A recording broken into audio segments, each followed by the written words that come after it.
আমার নবী রহমতের নবী আম্মা জান আয়েশা সিদ্দিকা রাদিয়াল্লাহু তাআলা আনহাকে নিয়ে বসা খানচা ভরা রুটি। আল্লাহ নবী কান্না শুরু করছেন। আম্মা জান কয়, নবী গো কান্দেন কেন? নবী কয়, আয়েশা তোমরা তো আমার সুখের দিনের স্ত্রী, কিন্তু আমার খাদিজা দুঃখের দিনের স্ত্রী। আমার খাদিজাকে নিয়ে এইভাবে কোনদিন আমি রাসূল রুটি খাইতে পারি নাই। মনে পড়ে গেছে আমার অভাবের কথা। ও আয়েশা, আমি খাইতে পারবো না, একটা রুটি আমার খাদিজাকে দিয়ে আসো। আম্মা জান কয়, নবী গো খাদিজা তো কবরে শুয়ে রইছে, কেমনে রুটি খাওয়াবো? নবী কয়, খাদিজা কবরে শুয়ে আছে ঠিক, কিন্তু আমার খাদিজার একজন বান্ধবী এখনো জীবিত আছে, নাম হলো নাফিসা। ও আয়েশা, নাফিসাকে দিয়ে একটা রুটি দিয়ে আসো। যদি নাফিসা রুটি খায়, যেন আমার খাদিজা এই কোটি রুটি খাইলো। उल्फत में तेरी वैसी ने दंदान को तूरा, बू बकर उमर नक्श कदम तेरा न छुरा। उल्फत में तेरी वैसी ने दंदान को तूरा, बू बकर उमर नक्श कदम तेरा न छुरा। अयो शाक नबी वाके असरार मदीना, सुल्तान का सुल्तान है सुल्तान मदीना, सरकार का सरकार है सरकार मदीना, गुलजार का गुलजार है गुलजार मदीना। मार কথা বাবার কথা শুনলে পরে নবীজি অটো তিনি কান্না শুরু করে দিতেন, কারণ জন্মের আগেই আমার আপনার নবী বাবা হারাইছেন। আব্বু ডাকের ভিতরে কত মজা, আব্বু ডাকের ভিতরে কত স্বাদ, আব্বু ডাকের ভিতরে কত মায়া, আমার নবী তা কোনোদিন টের পান নাই।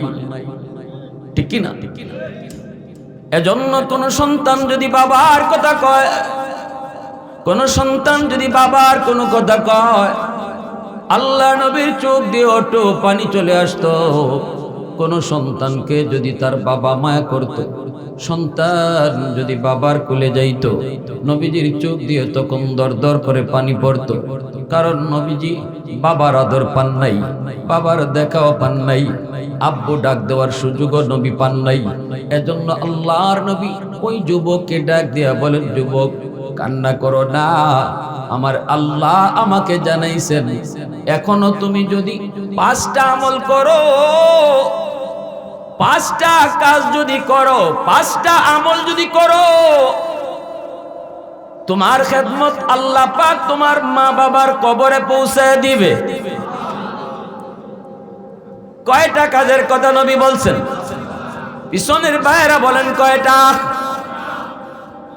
দ্বীনের নবী মায়ের নবী বলেন 1 নাম্বার হলো আসসালাতু লাহুমা। হাদিস শরীফ থেকে বলতেছি, একটু মন দিয়া কথা শুনেন। যখনই আপনি শুনবেন নবীজি বলছেন, তখনই আপনাকে সব মনোযোগ নবীর হাদিসের দিকে দিতে হবে, অন্য কোনো দিকে আর মনোযোগ দেয়া যাবে না। আল্লাহ নবী বলেন 1 নাম্বার কাম, বেশি বেশি করে তাদের জন্য দোয়া করো যেই দোয়াটা আল্লাহ নিজে কোরআনে শিখাইছেন। রব্বির হামহুমা কামা রাব্বায়ানি সগীরা। এই দোয়াটা কে শিখাইছেন? একটু জোরে বলেন কে? আল্লাহ পাক রব্বুল আলামিন কয়, ও দুনিয়ার সন্তানের দল, তোমরা যারা মার জন্য বাবার জন্য আমি আল্লাহর কাছে দোয়া করতে চাও, কেমনে তুমি দোয়া করবা? আমি আল্লাহ তোমাকে দোয়া শিখাইয়া দিতেছি, এইভাবে তুমি দোয়া করো, এইভাবে তুমি দোয়া করো। কেমনে করবা আমি আল্লাহ শিখাইয়া দেই। বলুন তো, দোয়া যিনি শিখাইতেছেন ইনি তো দোয়া কবুল করবেন, ঠিক না? ফ্যাক্টরির মালিক চাকরি দিবে, এই মালিকই যদি একজনকে কয় আসো আমি তোমাকে দরখাস্ত শিখাইয়া দেই, আমার কাছে কেমনে দরখাস্ত লিখতে হয়, মালিকে যদি কাউকে দরখাস্ত শিখাইয়া দেয়, তাহলে বোঝা গেল তার চাকরি হবে নিশ্চিত, ঠিক কি না? আল্লাহ পাক রব্বুল আলামিন তিনি বলতেছেন, আমার কাছে তোমরা যারা আমার জন্য বাবার জন্য দোয়া করবা, কেমনে তুমি দোয়া করবা আমি আল্লাহ তোমাকে দোয়া শিখিয়ে দিতেছি। আমার কাছে দোয়া তুমি এইভাবে করবা। ও মালিক, শিশুকালে আমার আম্মা, শিশুকালে আমার আব্বা আমাকে যেইভাবে মায়া করছেন, যেইভাবে আদর করছেন, যেইভাবে সোহাগ দিছেন, ও আল্লাহ আজকে কবরেও তুমি আমার আম্মা আব্বাকে ওইভাবে তুমি মায়া করো, ওইভাবেই তুমি আদর আর সোহাগ দিয়ে ভালোবাসা দিয়ে রেখো। আল্লাহ পাক কয় বান্দা, শিশুকালে তোমার মা, শিশুকালে তোমার বাবা কি পরিমাণ মায়া করছে, এটা তুমি যদিও ভুলেও যাও, আমি আল্লাহ কিন্তু ভুলি নাই। কত রাত মা মাতার পাশে দাঁড়ায় দাঁড়ায় রাত কাটাইলো, কত রাত তোমার বাবা তুমি অসুস্থ সন্তানের মাতার পাশে দাঁড়ায় দাঁড়ায় রাত কাটাইছে। তুমি জানো না, তুমি মনেও রাখো নাই, কিন্তু আমি আল্লাহ সব মনে রাখছি।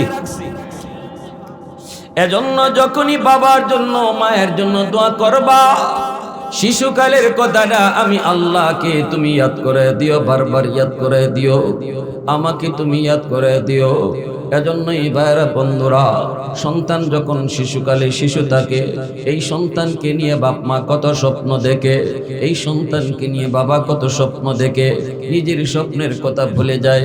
সন্তান অসুস্থ হলে বাবা নিজের অসুস্থতার কথা ভুলে যায়, সন্তানকে ডাক্তার দেখানোর জন্য পাগল হয়। কত বাবা রাতের অন্ধকারে সন্তানকে কোলে নিয়ে ডাক্তারের কাছে দৌড় দেয়। নিজের শরীরে রোগের কোনো অভাব নাই, অভাব নাই, অভাব নাই, কিন্তু সন্তানের জন্য ডাক্তারখানায় নিতে পাগল। কত বাবা নিজের মুখের লোকমা সন্তানকে তোলায় তোলায় খাওয়ায়। ঈদের দিনে কত বাবা সিরা লঙ্গি পরে আর সন্তানকে নতুন কাপড় কিনে দেয়। একটু আওয়াজ দিয়া কন্যা ঠিক কিনা? নিজে সিরা লঙ্গি পরে সন্তানকে নতুন কাপড় কিনে দেয়, তবু বাবার মুখে হাসি, মার মুখে তবুও হাসি। এজন্যই ভাইরা বন্ধুরা, কুমিল্লার একটা বাস্তব ঘটনা শুনি। এরপরও কত সন্তান বড় হওয়ার পরে সেই বাপ মার কথা ভুলে যায়, ওই বাপ মা সেই খেদমতের কথা ভুলে যায়, বাপ মার ঋণের কথা ভুলে যায়। আল্লাহর নবী, রহমতের নবী বলেন, উম্মতের দল মনে রাখো, তুমি যদি তোমার সারা জীবন মা বাবার খেদমতের জন্য তুমি কাটায় দাও, এমনকি নিজের চামড়া দিয়া মার একটা জুতাও যদি বানায় দাও, তবুও মায়ের এক ফোঁটা দুধের ঋণ শোধ হবে না। কুমিল্লার একজন রিক্সাওয়ালা বাবা রিক্সা চালায় চালায় ছোট্ট ছেলেটাকে লেখাপড়া করায়। বাস্তব একটা ঘটনার যুবক, বাস্তব ঘটনাটা শোনো, কারণ আমার আল্লাহ কেন বলছেন শিশুকালের কথা আমি আল্লাহরে ইয়াদ করায় দিও, শিশুকালের কথা আমাকে ইয়াদ করায় দিও। তুমি কইও আমার তো ইয়াদ আছে, ওই আল্লাহু আকবার জোরে কর। তুমি কইও আমি আল্লাহর তো ইয়াদ আছে, ইয়াদ তো আছে। ছোট্ট বাবুটাকে রিকশায় করে করে বাবা স্কুলে নিয়ে যাইতো, আবার সারাদিন বাবা রিক্সা চালায় চালায় যখন স্কুল ছুটি হইতো, বাবা আবারও ছেলেকে নিয়ে বাড়িতে ফিরতো। এইদিকে মা মানুষের বাড়িতে কাম করে করে সন্তানের লেখাপড়ার চিন্তা ফিকির করত, খাতা কলম কিনে দিত, বাবা কোন রকম খরচপাতি কিনে নিয়ে আসতো। এইভাবে কিন্তু দিন চলছে। সন্তানকে নিয়ে বাবার কত স্বপ্ন, মার মনে কত স্বপ্ন। এই স্বপ্ন একদিন বাস্তব হবে। সন্তান আমার বড় ডাক্তার হবে, সন্তান আমার বড় ইঞ্জিনিয়ার হবে, সন্তান আমার মস্ত বড় চাকুরিজীবী হবে। আমি বাবার অভাব দূর হবে, মার অভাব দূর হবে। সংসারে আর কোনো সন্তান নাই, আছে শুধু একমাত্র এই সন্তান। এইভাবেই মনের আশা নিয়ে নিয়ে সন্তানকে আস্তে আস্তে বড় করে। ছেলে হাই স্কুলে যায়, হাই স্কুল থেকে কলেজে যায়, তারপরে ঢাকা ইউনিভার্সিটিতে ভর্তি হয়। ওখানে যাওয়ার পর ব্রিলিয়ান্ট ছেলে, ভালো ছেলে, ভদ্র ছেলে, মেধাবী ছেলে কয়েকটা টিউশনি নেয়, এতে করে তার লেখাপড়ার খরচ চলে যায়। এইদিকে ভালো উচ্চ ফ্যামিলির একটা মেয়ের সাথে তার সম্পর্ক হয়, পরিচয় হয়, তারপরে ভালোবাসা, তারপরে প্রেম। এক পর্যায়ে তারা বিয়ে করে ফেলে। গ্রামের সেই মা গ্রামের বাবার কথাটা সন্তান মোটেও ভুলে গেল। গুলশান এলাকায় বাসা নিয়ে থাকলো। শ্বশুরের একটা ফ্ল্যাট, শ্বশুর অনেক ধনী লোক, সম্পদশালী লোক, পয়সাওয়ালা লোক, তারে নিজস্ব একটা ফ্ল্যাট দিয়া দেয়। অফিসের মস্ত বড় বস, নিজের গাড়ি, নিজের বাড়ি, সবকিছু তার হয়ে গেল, কিন্তু ভুলে গেল শুধু গ্রামের মা আর বাবাকে। ভুলে গেল গ্রামের সেই মা, সেই বাবা, যেই বাবা রিকশায় করে করে তার স্কুলে নিয়ে যাইতো, আর মনে মনে স্বপ্ন দেখতো গো। ওই মা ওই বাবাকে সন্তান ভুলে গেল। ভুলল তো ভুলল, এমন ভুলা ভুলল, বছরও একবার বাড়িতে যায় না, বছরে একবার মাকেও দেখতে যায় না। না না, বা গ্রামের কথা ভুলে গেল এমন ভাবে, আর মনেই রাখে না। দুঃখিনী মা, ঈদের রাত কত সন্তান শহর থেকে গ্রামে যায়, মার সাথে বাবার সাথে ঈদ পালন করবে, কিন্তু এই ছেলে ঈদের দিনও যায় না, চান রাতেও বাপ মার কথা মনে করে না। দুঃখিনী মা রাস্তার পারে তাকায় তাকায় শুধু কান্দে আর কই, বাজান রে কেমনে তুই মাকে ভুলে গেলি? কত সন্তান, কত সন্তান মার টানে গ্রামে আসলো, কিন্তু তুই বুঝি গ্রামেও আসলি না, মার কথা মনে করলি না। দিন যায় কিন্তু মা তো আর বলতে পারে না। সন্তান যদিও মা বলতে পারে, মা কোনোদিন সন্তান বলতে পারে না। স্বামীকে একদিন আদর করে বলে, স্বামী গো একটু তুমি নিজেই যাও, মানুষের কাছ থেকে ঠিকানা তো পাইলাম, ছেলে আমার মস্ত বড় অফিসার, ছেলে হলো মস্ত বড় বস, এই হলো অফিসের ঠিকানা, নেও গো স্বামী তুমি যাই একটু দেখে আসো। আমি তো 10 মাস 10 দিন পেটে রাখলাম, আমি মা কেমন করে সন্তানকে ভুলে যাব? স্বামীকে বুঝায় শোনায় পাঠায় দিল। স্বামী রিকশাওয়ালা বাবা গেটের পাশে আসতেই দারোয়ান আটকায় দেয়। কই যাবেন? কয় অমুকের কাছে। দারোয়ান কয় ইনি তো আমাদের বস, বসের পারমিশন ছাড়া দেখা করা যায় না, আপনি এই জায়গায় দাঁড়ান, আমি বসকে যায় জিগাই। দারোয়ান আইসা কয়, বস গেটের পাশে একজন গরিব মানুষ আপনার সঙ্গে দেখা করতে চায়, কিন্তু আমি তো তারে অনুমতি দিতে পারি না যদি আপনি অনুমতি না দেন। বলতেই তার বস কয়, ঠিক আছে তুই একটু দাঁড়া, আমি সিসি ক্যামেরার মধ্যে একটু দেখে নিই। সিসি ক্যামেরায় দেখে নিই লোকটা কেডা। সন্তান সিসি ক্যামেরা অন করে তাকে দেখে ওই গেটের পাশে দাঁড়ানো বুড়া মানুষটা আর কেউ নয়, এই মানুষটাই হলো তার রিকশাওয়ালা বাবা। বাবাকে দেখার পরও তার দিল নরম হয় না, কারণ যেই মানুষটা বেশি বেশি গুনাহ করে তার দিল শক্ত হয়ে যায়। আওয়াজ দিয়া কোন ঠিক কিনা? গুনাহ মানুষের দিলকে শক্ত করে দেয়। এজন্য বাবাকে দেখার পরেও সন্তানের দিলটা নরম হলো না, বরং আরো দারোয়ানকে ডাক দিয়ে বলতেছে, রে দারোয়ান রে 500 টাকা নিয়ে যাও, ওই মানুষটাকে যায় বলবি আমি বড় ব্যস্ত মানুষ, দেখা করার সুযোগ নেই, অন্য সময় আসলে পরে তারে বেশি করে সাহায্য দিব, নে তুই 500 টাকা নিয়ে যা, এই টাকাটা দিয়ে তাকে বিদায় করে দিবি। একবারের জন্য দারোয়ানকে বলে নাই ইনি আমার বাবা, বাবা পরিচয়টা দারোয়ানের কাছে দেয় নাই।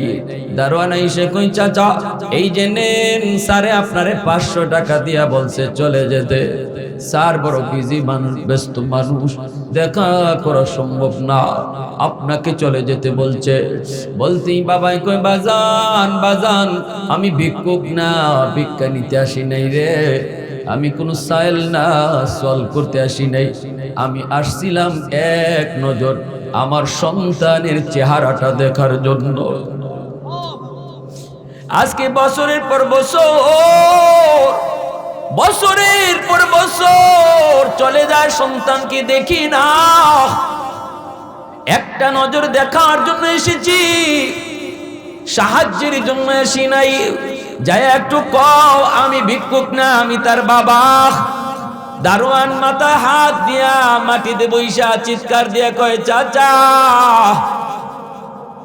আপনি যে আমার স্যারের বাবা, এটা নতুন করে আমার স্যারকে বলতে হবে না গো। ক্যামেরার মধ্যে স্যারে আপনারে দেখছে এবং চিনছে, এরপর আপনাকে চলে যেতে বলছে। দারোয়ানে কয়, চাচা সন্তান আর আপনার নাই, আপনার নাই, মনে কষ্ট নিয়েন না। আমি একজন দারোয়ান, 20,000 টাকা বেতন পাই, 15,000 টাকা গ্রামে বাপ মার কাছে পাঠাই, 5,000 টাকা দিয়ে শহরে থাকি, আর আমার স্যারে বেতন পায় 2 লাখ, আপনাকে দেয় 500 টাকা। অতএব চাচা মনে কষ্ট নিয়েন না, আল্লাহর কাছে দোয়া করেন, বদদোয়া দিয়েন না। কারণ বাপ মা যদি সন্তানকে বদদোয়া দেয়, এই বদদোয়াও কিন্তু আল্লাহর দরবারে কবুল হয়ে যায়। সন্তানের জন্য বাপ মা যদি দোয়া করে, এই দোয়াটাও সরাসরি কবুল হয়ে যায়।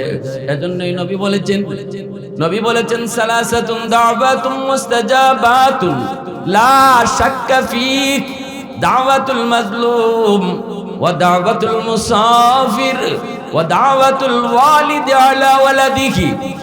মা বাবার দোয়া বদদোয়া, মজলুমের দোয়া বদদোয়া, মুসাফিরের দোয়া বদদোয়া, এই 3 ব্যক্তির দোয়া এবং বদদোয়া দুটোই আল্লাহর দরবারে সরাসরি কবুল হয়ে যায়। এজন্য এই 3 ব্যক্তিকে তুমি কষ্ট দিও না, বাপ মারে কষ্ট দিও না, মুসাফিরকে কষ্ট দিও না, মজলুম দুর্বল মানুষকে তুমি সমাজে কষ্ট দিও না। কারণ এদের কষ্ট আল্লাহর দরবারে ডাইরেক্ট কবুল হয়ে যায়। ওইজন্য আব্দুল কাদের জিলানী, খাজা মঈনুদ্দিন চিশতি আপনার ঘরে যদি দাওয়াত করে খাওয়ান, হাজারো আব্দুল কাদের জিলানী আপনার জন্য যদি দোয়া করে, এই দোয়া কবুল হবে কি হবে না কোনো গ্যারান্টি নাই। কিন্তু আমার নবী বলেন, ভাঙ্গা করে বৈশা যদি মা হাত উঠায়, ভাঙ্গা করে বৈশা যদি বাবা হাত উঠায়, নবীজি বলেন এই দোয়া কবুল হবে, এর গ্যারান্টি আছে। ওয়াহদাতি কি হিফাজতি নেহি বেকুওয়াতে বাজু, ওয়াহদাতি কি হিফাজতি নেহি বেকুওয়াতে বাজু, आती नहीं कुछ कामी हाकले खुदा दाद, आती नहीं कुछ कामी हाकले खुदा दाद।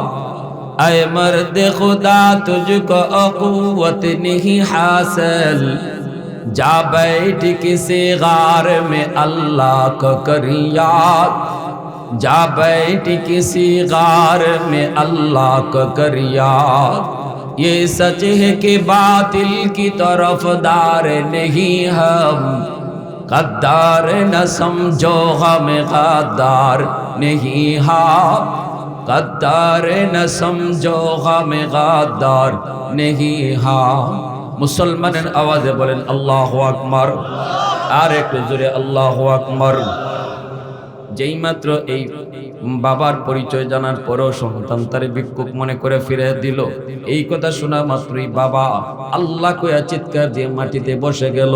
তখনও কিন্তু বাবা বদদোয়া দেয় না, কারণ বাবা জানে সন্তানকে যদি বাপ মা বদদোয়া দেয়, এই বদদোয়া কিন্তু সরাসরি কবুল হয়ে যায়। তখন কিন্তু সন্তান বিপদে পড়লে মা সবার আগে কাঁদবে, বাবা সবার আগে কাঁদবে। এজন্য বাবা বদদোয়া দেয় না, আল্লাহর কাছে হাত উঠে বলে, আল্লাহ আমার সন্তান বুঝে না, বুঝে না, আল্লাহ তুমি তাকে বুঝ দান করো। বাড়িতে চলে যায়, বিবি অপেক্ষায়, বিবিকে জড়ায় দিয়া স্বামী কান্না করে। বিবি কয়, স্বামী গো একটু বলো না আমার সন্তানকে কেমন দেখে আসছো। বাবা কথা কইতে পারে না, জবান বন্ধ, চোখ দিয়া দর দর করে পানি পড়ে। বিবি জিজ্ঞেস করে কি ব্যাপার ক, বাবায় জবাব দিতে পারে না। এইবার কয়, বিবি গো তোমার সন্তান মস্ত বড় অফিসার, রিকশাওয়ালা বাবার সাথে দেখা করার টাইম নাই। মা দুঃখিনী, কলিজার মধ্যে যেন জ্বর শুরু হয়ে গেল। মা বুঝায় শোনায় পাঠাইছিল, যেই মাত্র কয় তোমার ছেলে বাবার সাথে দেখা করার টাইম তার হাতে নাই, আমাকে ভিক্ষুক মনে করে ফিরে দিছে। মা সাথে সাথে আবার মাটিতে পড়ে গেছে। মাও পয়রা আল্লাহ বদদোয়া দেই না, কারণ আমার কোনো আর মানিক নাই, আমার মানিক একমাত্র একটা, আল্লাহ তুমি বিপদে ফেলেও না, তুমি তারে বুঝ দিও, সহি বুঝ দিও। জোরে কোন আল্লাহু আকবার। আর মা বোনেরা, আমার বাবাজিরা যারা আছো, সন্তান যদি কখনো বিয়াদবি করে, আল্লাহর দোহাই বদদুয়া দিও না, কারণ এই বদদুয়ার সাথে সাথে কবুল। সন্তান বিপদে পড়লে তুমি মা সবার আগে কান্না শুরু করবা, তুমি বাবাই সবার আগে কান্না শুরু করবা। কিছুদিন গেল, এই দিকে বাপ মা যে দোয়া করছে, আল্লাহ তুমি বুঝ দিও, বুঝ দিও, এই দোয়াটা কিন্তু আল্লাহর দরবারে কবুল হয়ে গেছে। আল্লাহু আকবার, জোরে বলেন। রমজান মাস, জুম্মার দিন, যুবক জুম্মার নামাজ পড়ার জন্য গুলশান আজাদ মসজিদে যায় ঢুকলো। তখন আজাদ মসজিদে জুম্মার নামাজ পড়ান যাত্রাবাড়ির হযরত মাহমুদুল হাসান দামাত বারকাতুহুম, আল্লাহর ওলির নাম আমরা অনেকেই শুনেছি হয়তো, ঠিক না? জোরে কোন আল্লাহর ওলি গুলশান আজাদ মসজিদে জুম্মার নামাজ তিনি পড়ান। জুম্মার নামাজ পড়াইতেছেন, যুবক যে মসজিদের ভিতরে ঢুকলো, ঢুকে এইদিকে তিনি খুতবা দিতেছেন, জুম্মার বয়ান করেন। ওই দিনে আল্লাহর ওলির জুম্মার বয়ান ছিল বাপ মার হক, মা বাবার কদর নিয়ে তিনি বয়ান করেন। এই বয়ানটা যুবকের কলিজার মধ্যে এমন ভাবে যায় লাগতেছে, তীর যেমন কলিজার মধ্যে আঘাত করে, এইভাবে প্রতিটা কথাই তার দিলের মধ্যে তীরের মতো যায় লাগতেছে। আর শুধু ইয়াদ করে, আমি কত বড় অপরাধী, আমার বাবাকে আমি গেট থেকে ভিক্ষুক মনে কইরা ফিরাইয়া দিছি, আমি আল্লাহর দরবারে মাপ পাবো না। কারণ আমার নবী কয়, রাদার রাব্বি ফি রাদাল ওয়ালিদাইন ওয়া সাখাতুর রাব্বি ফি সাখাতিল ওয়ালিদাইন। বাপ মা রাজি তো আল্লাহ রাজি, বাপ মা নারাজ তো আল্লাহ নারাজ। মা বাবাকে রাজি কইরা আল্লাহকে রাজি করাইতে হয়। বাপ মা রাজি থাকলে কে রাজি হয়? জোরে বলেন, আওয়াজ দিয়া বলেন কে, আরো জোরে বলেন কে। যা যে রাজি থাকলে আল্লাহ রাজি, তাকে তুমি রাজি করলা না। যে খুশি থাকলে আল্লাহ খুশি, তাকে তুমি খুশি করলা না। দুনিয়ার সমস্ত মানুষকে তুমি খুশি করে চলো, আল্লাহ খুশি হবে না যদি বাপ মা খুশি না থাকে, ঠিক কিনা? জোরে বলো। পীর সাহেবকে তুমি খুশি করো, অসুবিধা নাই, আমরা নিষেধ করব না। তিনি যদি খাঁটি পীর হন, তিনি যদি খাঁটি আল্লাহওয়ালা হন, খুশি করেন, অসুবিধা নাই। গরু নিয়ে যান, হাতি নিয়ে যান, মহিষ নিয়ে যান, খাঁটি যদি পীর হন। কিন্তু মনে রাখবা, পীরের দরবারে গরু নিয়ে যাও, কিন্তু মারে একালি কমলা খাওয়াও না, এতে আল্লাহ কোনোদিন রাজি হবে না। পিসাব খুশি থাকলে আল্লাহ খুশি, হাদিস আমরা পাই নাই। বাপ মা খুশি থাকলে আল্লাহ খুশি, হাদিস পেয়েছি, ঠিক কিনা? জোরে বলেন। এজন্য আমি বলি না যে পীরের দরবারে যাও না, না, এই কথা বলি না, ভুল মেসেজ দিয়ে না। খাঁটি আল্লাহওয়ালা যদি হয়, যান তার কাছে, যান তার কাছে যে আমলের সবক নেন। কিন্তু মনে রাখবেন, পীরকে খুশি করবেন কিন্তু মার খবর নেই, বাবার খবর নেই, এতে করে আল্লাহ কোনোদিন আপনার উপর খুশি হবে? জোরে বলেন। শ্বশুর শাশুড়িরে খুশি করেন, অসুবিধা নাই, আমরা বলি না শ্বশুর শাশুড়িরে খুশি করবেন না। শাশুড়িরে খুশি করেন, আম্মা ডাকেন, শ্বশুরকে আব্বা ডাকেন, যা খুশি তা করেন, খুশি রাখেন। কিন্তু শ্বশুর শাশুড়ি খুশি থাকলে আল্লাহ খুশি, হাদিস পাই না। হাদিস আমরা পেয়েছি, বাপ মা খুশি থাকলে আল্লাহ খুশি। অযুবক, কাকে খুশি করতেছো আর কারে নারাজ করতেছো? যারে তুমি খুশি করার, তারে আগে খুশি রাখো, এরপরে দুনিয়ার সবরে পারলে খুশি রাখো, তাহলে আল্লাহ খুশি।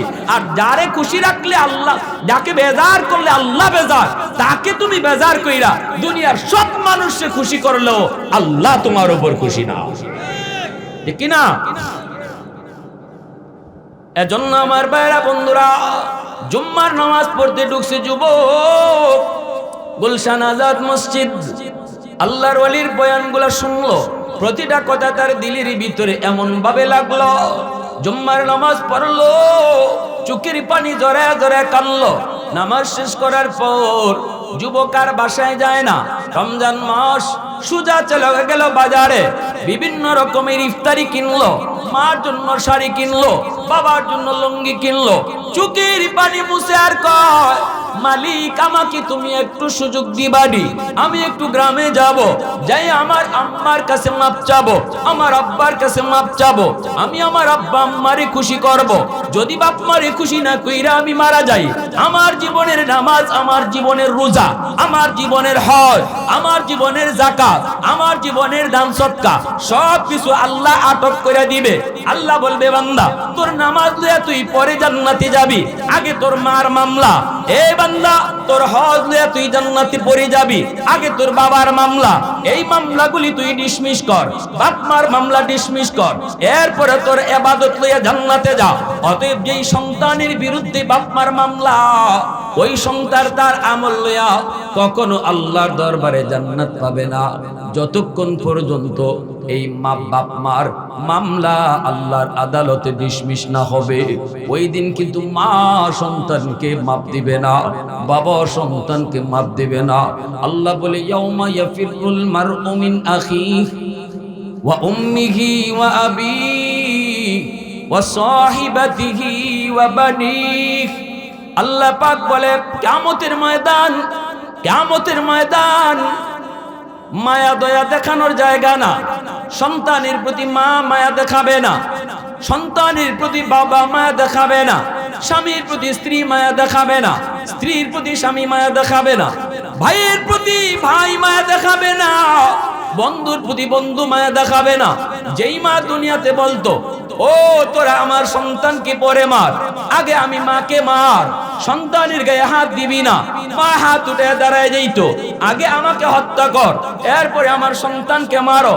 ওই মা কিয়ামতের ময়দানে কইব তোরে আমি চিনি না, তোরে আমি চিনি না, আমার পাওনা পরিশোধ কর। বিন্দু পরিমাণ মায়া দেখাবে না। এজন্যই ওই যুবকের কলিজার ভিতরে ভয়, আল্লাহ একটু সুযোগ দিবানি, দিবানি, রোজা রাখি, কষ্ট করি, কিন্তু বিনিময় পাবো না। যে আচরণ আমি বাবার সাথে করেছি, যেই কষ্ট আমি মাকে দিয়েছি, একটু সুযোগ আমাকে দিবানি। আমি যে আমার কাছে মাপ চাবো, বাবার কাছে মাপ চাবো, আল্লাহ পাকের কাছে চাইয়া যুবক চোখের পানি জড়ায়া জড়ায়া ইফতারি লইয়া মার জন্য শাড়ি কিনা, বাবার জন্য লুঙ্গি লইয়া রওনা দিয়েছে কুমিল্লার দিকে। শহরে তার বাসা নয়, বাসা হলো তার গ্রামে। শহর থেকে তাকে রিক্সা নিয়ে যেতে হবে, 2টা ফেরি পার হওয়া লাগতো। এখন তো ফেরি নাই, রাস্তা হয়ে গেছে, ব্রিজ হয়ে গেছে। কুমিল্লা যাইতে তখন 2টা ফেরি পার হওয়া লাগতো। এই 2টা ফেরি পার হইতে হইতে সন্ধ্যা হয়ে গেল, দেরি হয়ে গেল।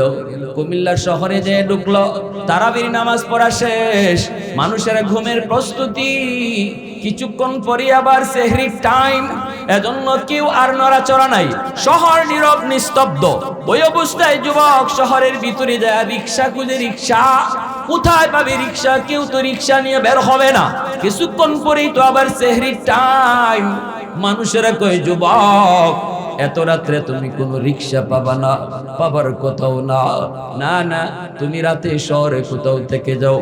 যুবক কান্না করে কয় না গো, আমাকে যে কোনো মূল্যে আমার গ্রামে যেতে হবে, আমার আব্বার কাছে আম্মার কাছে যে মাপ চাইতে হবে। তখনও যুবকের চোখ দিয়ে দর দর করে পানি পড়ে।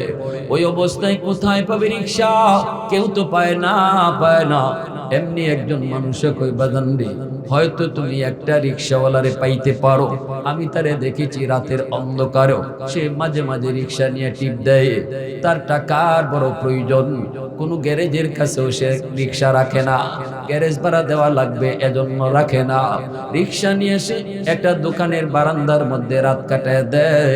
প্রচন্ড শীতের মধ্যেও সে কষ্ট করে, টাকার বড় প্রয়োজন। গ্রামে তার স্ত্রী বিছানায় শোয়া, মনে হয় ওই লোকটা যাইতে পারে। যুবক কয় কোথায় গেলে পাবো? ওই যে একটা বড় দোকান, ওই দোকানের বারান্দায় লোকটা বসে বসে রাত কাটায় দেয়। যুবক রওনা দিল, যা দেখে একটা বুড়া মানুষ মাফলার পেঁচাইয়া মুখটা নিচের দিকে দিয়া বসে বসে কাঁপতেছে শীতের বাতাসে, কনকনে বাতাস। রিক্সাটার সামনে দাঁড় করায়া লোকটা বসে বসে কাঁপতেছে, চেহারা চেনা যায় না, মাফলার দিয়া মুখ পেঁচায় রাখছে ঠান্ডা থেকে বাঁচার জন্য। যুবক যে কয় চাচা অমুক গ্রামে আপনি যাবেননি। যুবক জানে না যাকে চাচা কয়ে ডাক দিয়েছে ইডি হলো তার রিক্সাওয়ালা বাবা। যুবক তো চিনে না, চিনার কথাও না, চেহারা তো দেখে না, কিন্তু বাবা মাথাটা নিচের দিকে দেয়া সন্তান যেই কইছে চাচা অমুক গ্রামে যাবেননি, সাথে সাথে বাবা সন্তানের কণ্ঠ চিনে ফেলেছে। পৃথিবীতে কোনো মা কোনো বাবা এমন হয় না যে সন্তানের কণ্ঠ চিনে না, বুঝে না। ছোট ছোট বাচ্চা এক বয়সের ওয়া ওয়া করে কান্দে। যদি 10টা 12টা 20টা সন্তানকেও এক জায়গায় রাখো, 10টা 20টা 100টা বাচ্চার আওয়াজ একরকম, তুমি আমি কিন্তু চিনতে পারবো না কোন আওয়াজটা তোমার সন্তানের, কিন্তু মা ঠিকই আওয়াজটা চিনে ফেলবে। ওই আওয়াজটা যেই বাচ্চার, এটাই হলো আমার সন্তান। এটা হলো সন্তানের সাথে মার রক্তের সম্পর্ক, ঠিক কিনা জোরে বলো? এটা হলো বাবার সাথে সন্তানের রক্তের সম্পর্ক। যেই মাত্র কইছি চাচা অমুক গ্রামে যাবেননি, বাবা সন্তানের কণ্ঠ চিনে ফেলেছে। মাথাটা আর উপরের দিকে উঠায় নাই, মাথাটা নিচের দিকে রাইখা, মাথাটা নিচের দিকে রাইখাই বাবা কয় যাব, বাবা যাব। তখনই ছেলে কয় টাকা ভাড়া দিতে হবে একটু বলেন। বাবা তখন মাথা নিচের দিকে দিয়া কইব কয় টাকা, কেমনে কয় ভাড়া কত সন্তানকে। কারণ বাবার মনে পড়ে গেছে কতকাল সন্তানকে রিক্সা নিয়ে বাবা স্কুলে নিয়ে গেল, কোনদিন ভাড়া নিতে হয় নাই। অতীতের রিক্সা চড়ানোর কথা বাবার মনে পড়ে গেল। বাবা চোখের পানি জড়ায় জড়ায় কান্দে আর মনে মনে কয় সন্তান তুমি তো ওই বাজান যেই বাজানকে আমি দিন রাত রিক্সায় করে নিয়ে ঘুরছি, কোনো দিন তোমার কাছ থেকে বিনিময় চাই নেই। আজকে তুমি বাবার রিক্সায় চড়বা ভাড়া দিয়া। সন্তানকে কিছু কয় না, মাথা নিচের দিকে দিয়া কয় বাজান জীবনে কত মানুষকে ভাড়া ছাড়া রিক্সায় উঠাইলাম, আজও আমি তোমার কাছ থেকে ভাড়া নিব না। ছেলে তো বুঝে না, বুঝার কথাও না। ছেলে কয় না আমি আপনাকে দ্বিগুণ ভাড়া দিব, দ্বিগুণ ভাড়া দিব, রাতের বেলা দ্বিগুণ ভাড়া দিব। বাবাই কয় বাজান তুমি উঠো, উঠো, ভাড়া লাগবে না, তুমি উঠো। ছেলে কয় আমি দিব। রিক্সার মধ্যে ছেলেকে উঠায়া বাবা রিক্সার সিটে বইসা সন্তানকে নিয়ে গ্রামের দিকে যাইতেছে। বাবা ফলো করে, বাবা ফলো করে, সন্তান সিটে বইসা বইসা ফুফায়া ফুফায়া কান্দে, ফুফায়া ফুফায়া কান্দে। কারণ তার দিলের পরিবর্তন ঘটায় দিছে কে? একটু জোরে আওয়াজ দিয়া বলেন কে? কয় কার কথার উসিলায়? কয় একজন নবীর নায়েব আলেমের কথার উসিলায়। কার কথার উসিলায়? কয় একজন আল্লাহর ওয়ালির কথার উসিলায়। ঠিক কিনা জোরে বলেন? এজন্যই রে যুবক আল্লাহওয়ালাদের সোহবতে যাও, উলামায়ে কেরামের সোহবতে বেশি কাটাও। আল্লাহ নবী কয় আলাইকুম বিমুজালাসাতিল উলামা ওয়া ইসতিমাই কালামিল হুকামা ফা ইন্নাল্লাহ তাআলা ইউহয়িল কলবাল মাইয়িত বিনূরিল হিকমা। আল্লাহর নবী কয় উলামায়ে কেরামের কথা যত বেশি শুনবা তোমার মুর্দা দিলকে আল্লাহ তত জিন্দা বানায় দিবে। জোরে বলেন না সুবহানাল্লাহ? আর একটু জোরে সুবহানাল্লাহ। ভাইরা বন্ধুরা, বাবা টের পেয়ে গেল। এইবার বাবা রিক্সা চালায় আর বলে বাজান ওই গ্রামে তুমি কেন যাইবা, কেন তুমি যাইবা? যুবক কয় চাচা ওই গ্রামটা হলো আমার নিজের গ্রাম, এই গ্রামে আমার মা থাকেন, এই গ্রামে আমার বাবা থাকেন। আমি আমার আব্বা আম্মার সাথে মস্ত বড় ভুল করে ফেলেছি, মস্ত বড় অন্যায় করে ফেলেছি। আমার এতদিন পর্যন্ত অন্ধকারে ছিলাম, আজ আল্লাহ আমার দিল কইলা দিছে। আমি যাইতেছি আব্বার কাছে মাপ চাওয়ার জন্য, আম্মার কাছে মাপ চাওয়ার জন্য। জানি না আমার আব্বা আম্মা জীবিত আছেনি না নাই, আমি আল্লাহর কাছে শুধু কাঁদতেছি মালিক আমাকে একটু ক্ষমা চাওয়ার সুযোগ তুমি দিবানি। এই কথা যখন বাবাকে শোনায় তখনই বাবা চোখের পানি ছাইরা আল্লাহর কাছে শুকরিয়া আদায় করে কই মালিক তুমি বুঝি আমাদের ডাক কবুল করেছো। রিক্সা থেকে নাইমা ছেলে তো অবাক, সাথে সাথে রিক্সা থেকে লোকটা নেমে গেল আর কইতেছে বাজান দেখো তো এই চেহারাটা চিনুনি। মাফলারটা সরায় যেই মাত্র চেহারাটা দেখা, ছেলে লাফ দিয়া বাবার পা ধরে কান্না শুরু করে দেয়। আব্বা আমি বুঝি নাই, বাজান আমি চিনি নাই, বাজান চিনি নাই। সন্তান যদি বাপ মার পা ধরে সাথে সাথে বাপ মার দিল নরম হয়ে যায়। বাবা টান দিয়া বুকে উঠাইয়া কপালে চুমা খাওয়া শুরু করলো। এতদিনের কষ্ট মুহূর্তের ভিতরে বাবা ভুলে গেল। ঘরের মধ্যে যায় আম্মা কয়া ডাক দিতে দেরি হয়েছে। অসুস্থ মা সুস্থ হতে দেরি হলো না। মাকে জড়ায় ধরতেই মাও সব কষ্ট ভুলে গেল। এজন্য যুবক মনে রাখো, মা বাবাকে খুশি করলে আল্লাহ খুশি রে যুবক। মা বাবারে খুশি করতে লক্ষ টাকা খরচ করতে হয় না, বোয়াল মাছ খাওয়াইতে হয় না। মা বাবাকে খুশি করতে তোমার হাজার হাজার টাকা খরচ করতে হয় না। অল্প কিছু কাজ করলেই বাপ মারে খুশি করা যায়। আমি তো বলি, মুখ বইরা বইরা আম্মা কয়া ডাক দাও, মুখ ভরে আব্বা কয়া ডাক দাও, দেখবা বাবার দিল খুশি হয়ে গেছে। আওয়াজ দেন না, ঠিক কিনা? সন্তান বড় হলে পরে আম্মাকে আম্মা কইতে লজ্জা পায়, আব্বাকে আব্বা কইয়া ডাক দিতে লজ্জা পায়। শ্বশুরকে ঠিকই আব্বাজি কয়, শাশুড়িকে ঠিকই আম্মাজি কয়, কিন্তু নিজের বাবাকে আব্বা কইয়া ডাকতে তার লজ্জা হয়। সন্তান মনে রাখো, যত বড় তুমি আমি হই না কেন, বাপ মার কাছে সন্তান কোনোদিন বড় হয় না, সব সময় ছোটই থাকে। আব্বা ডাক শোনার জন্য বাবার দিল খা খা করে, আম্মা ডাক শোনার জন্য মার দিল খা খা করে। কারণ এখনো তুমি আমি বাপ মার কাছে বাবু বাবু বাবু হয়ে আছি। যেই মাত্র তুমি আম্মা কইয়া মুখ ভরে ডাক দিছো, বাজারে যাইতো আম্মা, বাজার থেকে ঢুইকাও আম্মা, বাজারে যাইতো আব্বা, ঢুকতো আব্বা, খাইতে বসতো আব্বা, খাওয়া থেকে উইটাও আব্বা, কথা বলার শুরুতে আব্বা, কথা শেষ করার পরেও আব্বা। যত বেশি তুমি আব্বা আম্মা কইয়া ডাকবা, দেখবা বাপ মার দিল তোমার উপর খুশি। আমার নবী কয়, তুমি তো মা বাবাকে খুশি করো নাই, বেশি বেশি আম্মা ডাইকা আম্মারে শুধু খুশি করো নাই, মাকে খুশি করার সাথে সাথে আসমানের মালিক রে তুমি খুশি করে নিছো। কাকে খুশি করছো? জোরে বলেন কাকে? মারে খুশি করলে কে খুশি হয়? এজন্যই আল্লাহ নবী রহমতের নবী কই, যুবক এক নাম্বার আমল হলো বেশি বেশি দোয়া করা। আমি আপনিও শিখলাম, নবীজি ওয়াজ করতেছেন, শুনতেছে একজনে, শ্রোতা একজন, বক্তা একজন। বক্তাকে কয় রহমতের নবী, শ্রোতাকে কয় একটা যুবক। অতএব নবী বুঝায় গেলেন, এত দামি ওয়াজ আমার নবী করেন, শ্রোতা মাত্র একজন। অতএব শ্রোতা লক্ষ নাকি দুইজন, এটা মাহফিলের সফলতা নয়। সফলতা হলো একজনও যদি আমল করে, এই মাহফিল সফল। আল্লাহ নবী রহমতের নবী 2 নম্বরে নবী বলেন, যুবক ওয়াল ইস্তিগফারু লাহুমা, 2 নম্বর হলো বাপ মার জন্য তুমি খরচ করো, খরচ দান সদকা করো। ওয়াজ মাহফিল করাইতে চাও করো, মসজিদে দান করো তো করো, মাদ্রাসায় দান করো তো করো, বাপ মার নামে দান করো।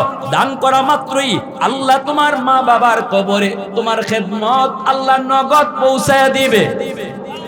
3 নম্বরে নবী বলেন, ইনফাজু আহদিহিমা মিন বাদিহিমা, তোমার মা বাবার কাছে যদি কারো পাওনা থাকে, পাওনা তুমি পরিশোধ করো। কারো হক যদি বাবা নষ্ট করে থাকে, এই হক তুমি ফিরিয়ে দাও। তোমার বাবা যদি চাচাদের হক না দিয়া কবরে যায়, চাচার হক তুমি ফিরাও। তোমার ফুফুদের যদি হক না দিয়া বাবা কবরে যায়, ফুফুদের হক তুমি ফিরিয়ে দাও। মনে রাখো যুবক, বাবা যদি কোনো মানুষের হক নষ্ট কইরা কবরে গিয়া থাকে, কোনদিন বাবার কবরের আগুন নিভবে না। 10টা 20টা জিয়াফত করো, গরু জবাই কইরা, হাতি জবাই কইরা, জিয়াফত কইরা মানুষকে তুমি খাওয়াও, কিন্তু বাবা কারো হক নষ্ট করেছে, এই হক তুমি ফিরায় না দেওয়া পর্যন্ত জিয়াফত কইরা লক্ষ মানুষে খাওয়াইলো, বাবার কবরের আগুন নিভবে না। কথাটা বুঝে আসছে? নিজুরা বলেন। অনেক বাবা অনেক ভাই আছে এমন বোনের হক দেয় না, আছে না নাই? অনেক বাবা আছে এমন মরণের আগে মেয়েদেরকে ঠকায়া যায়, ছেলের নামে লেখা দিয়া যায়।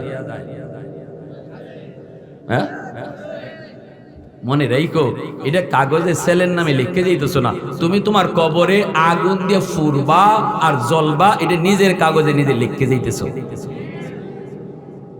10টা 20টা হাজার গরু জবাই কইরা, হাত্তি জবাই কইরা মানুষ খাওয়াও, আগুন নিববে না যতক্ষণ পর্যন্ত বাবা যার হক নষ্ট করেছে এটা যদি সন্তান ফিরে না দেয়। এজন্য আল্লাহ রসুল বলেছেন 3 নম্বর কাম, যদি বাপমার কবরে খেদমত পৌঁছাইতে চাও, দেখো বাবার দ্বারা কারো হক নষ্ট হয়েছে কিনা। যদি হয়ে থাকে তাড়াতাড়ি তারা ডাইকা আনো, আইনে ফিরে দাও। প্রতিবেশীর জমি দখল করছিল বাবা, জোর জবরদস্তি কইরা, এটাও তোমার জন্যই করছে।